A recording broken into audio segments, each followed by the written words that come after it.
The woods are lovely, dark and deep, but I have promises to keep, and miles to go before I sleep, and miles to go before I sleep. Welcome to one of our videos from St. Mark's Episcopal in Dalton, Georgia, and all those join us on various social media. We Christians are in the middle of Lent. This is the time we commemorate the time preparing for Easter, in which we commemorate Jesus' preparation for his ministry of spending 40 days in the wilderness, and we spend 40 days preparing. It's a time of self-discipline, a time of self-denial, a time of reflection very much, and a time for preparation to celebrate the resurrection at Easter. Today, as I'm filming this, it's March the 7th. On this date in 1923, Robert Frost, the very famous poet, published a book, or had one of his books published, called New Hampshire. And Robert Frost at that time had started out, he was actually born in California, but moved to New England later on, became married and tried to be a farmer, and produced a large family.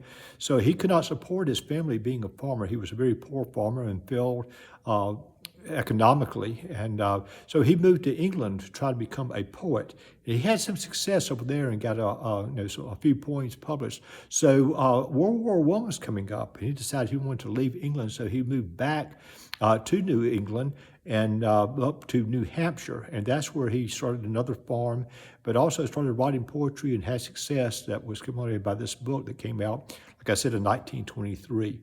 And everybody knows the most famous poem in this book. It's stopping by woods on a snowy evening. It's not stopping in the woods on a snowy evening, but stopping by woods on a snowy evening. Now, we all learned about this poem and studied it in high school English. And I'm sure we all remember it. You know, we know the plot that this poet stops in his horse-drawn carriage to watch someone else's woods fill up with snow. He's away from everybody, out in the middle of nowhere pretty much, and he stops there and he's watching the woods filled with snow on the darkest evening of the year, he says. Even the horse questions what he's doing out there in the middle of nowhere, not going anywhere while he's watching.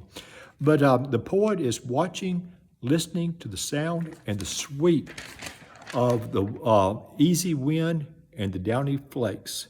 The easy wind, the downy flakes. Now, even as high schoolers, you know, we had to be impressed by the vivid communication that Frost accomplished in such short and simple wordings.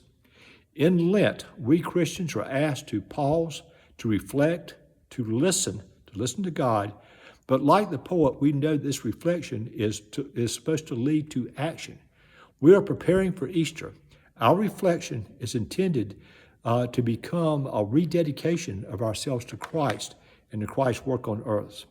So the woods are lovely, dark and deep, but we have promises to keep, and miles to go before we sleep, and miles to go before we sleep. Amen.